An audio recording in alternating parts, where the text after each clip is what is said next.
Video ini dibuat untuk menjawab semua pertanyaan tentang AI dan juga menjawab urgensi untuk mempelajari AI yang belakangan lagi muncul atau trending banget.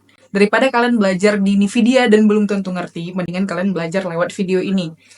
Hitung-hitung support UMKM. AI atau Artificial Intelligence atau kecerdasan buatan sengaja dibuat manusia agar manusia lebih produktif. Kalau produktif sounds too abstract untuk kalian, AI dibuat agar manusia yang punya satu tenaga manusia bisa memiliki 10 tenaga manusia. Tapi sepintar-pintarnya AI itu belum lebih pintar daripada manusia. Kita akan masuk poin itu nanti setelah kalian pelajari terlebih dahulu cara kerja AI. ChatGPT, Gemini, Kling AI, atau whatever AI tools yang kalian pakai sebelum menghasilin output-output seperti teks, gambar, video, ataupun suara, AI tools ini mengalami 4 proses, yaitu inputting, processing, learning, dan outputting. Di bagian proses inputting, AI akan mengumpulkan sebanyak data, hitungannya tons, bukan sedikit, untuk ngenalin sesimpel apakah gambar ini anjing atau enggak. AI akan ngumpulin data sangat detail, mulai dari mata, hidung, mulut, sampai bulu hidung anjing. Setelah proses inputting, AI baru masuk ke dalam proses yang dinamakan dengan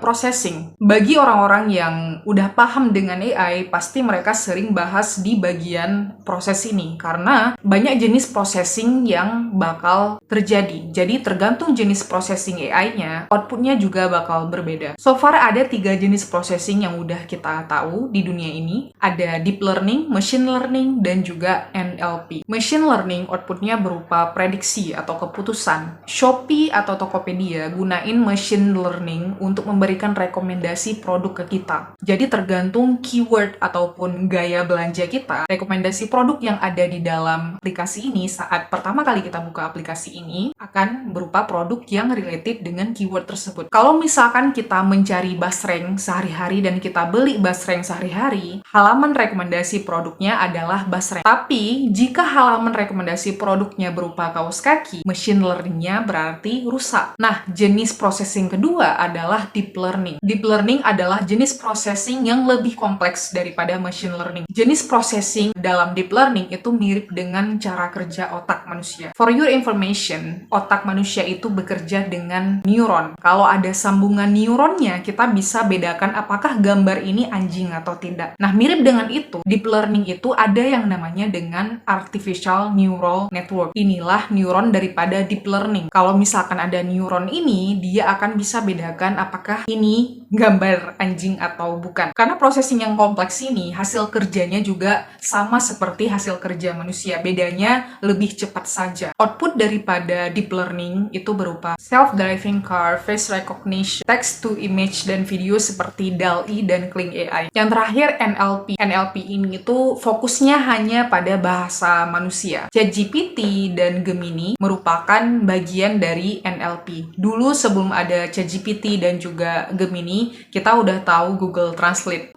Output tulisan atau bahasa yang dihasilin ChatGPT dan Gemini dibandingkan dengan Google Translate itu berbeda banget. Karena yang satu pakai NLP berbasis machine learning dan yang satu lagi pakai NLP berbasis deep learning. Setelah proses ini terjadi, AI kemudian akan masuk ke dalam tahap ketiga, yaitu training. Nah, di bagian training ini, AI akan menguji nih apakah gambar ini anjing atau tidak. Kalau misalkan outputnya salah dan mengenali gambar ini sebagai anjing, maka AI akan membuat parameter baru. Di tahap inilah trial and error terjadi. Nah, yang terakhir baru outputting. Inilah hasil-hasil yang sering kita jumpai di ChatGPT, Kling AI, ataupun di AI tools lainnya. Kalau kamu udah di tahap ini, asumsi aku kamu pasti bakal gunain istilah-istilah keren ini di kehidupan kamu sehari-hari.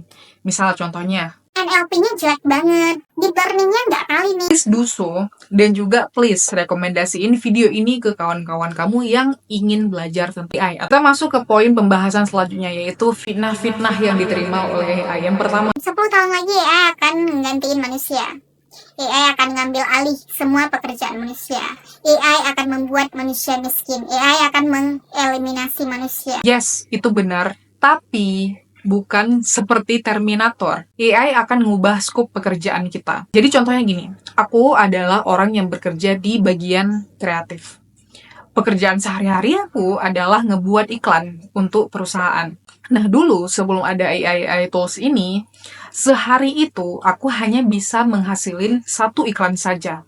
Nah, dengan munculnya AI, sehari itu aku bisa hasilin 5 iklan. Jadi bayangin ya, produktivitasnya itu langsung meningkat 5 kali lipat. Tapi kan hasilnya pasti bakal robot banget. Enggak juga ya. Seperti yang kita tahu, AI itu kan bekerja sesuai data yang kita berikan. Katakanlah aku nggak ngasih nih ke ChatGPT jenis iklan seperti apa yang aku inginkan, target marketnya apa, persona iklannya apa, persona perusahaannya apa, pasti hasilnya akan seperti robot ataupun ungu. Yang awalnya mungkin sebelum ada AI tools, kita startingnya betul-betul dari nol, sekarang kita bisa starting dari 50. Fitnah kedua AI. AI akan ngebuat usernya brain rot, akan ngebuat usernya males, nggak kreatif. Orang-orang yang ngomong kayak gini, pasti mereka itu nggak pernah pakai AI tools. Ataupun mereka pakai AI tools sebagai the only tools for copy and paste. AI yang ada sekarang nggak punya relevansi seperti manusia. Manusia itu out of the box. Kalau misalkan aku sekarang nyuruh ChatGPT untuk ngebuat marketing plan untuk bulan April, ChatGPT akan ngasih beberapa suggestion ataupun saran yang sangat umum yang nggak out of the box atau bahkan sangat outdated. Nah, sekarang pekerjaan yang kreatif masih tetap ada di manusia. Dengan pembahasan ini, aku ingin masuk ke poin pembahasan selanjutnya, di mana kita bahas masa depan AI. Nah, so far, AI yang ada sekarang itu sekilas lebih cerdas daripada manusia, tapi dia itu masih banyak banget batasannya gitu, karena AI yang sekarang itu sangat tergantung pada data. Kalau dia nggak ada data, dia nggak akan bisa ngasilin outputnya. Jadi, analoginya gini, AI yang ada sekarang, kalau misalkan kamu ngajarin dia untuk masak martabak manis, dia hanya akan bisa melakukan itu aja. Beda dengan manusia. Manusia kalau misalkan kita ngajarin untuk masak martabak manis, maka dia juga bisa untuk buat pancake ataupun buat waffle, karena konsepnya sama aja.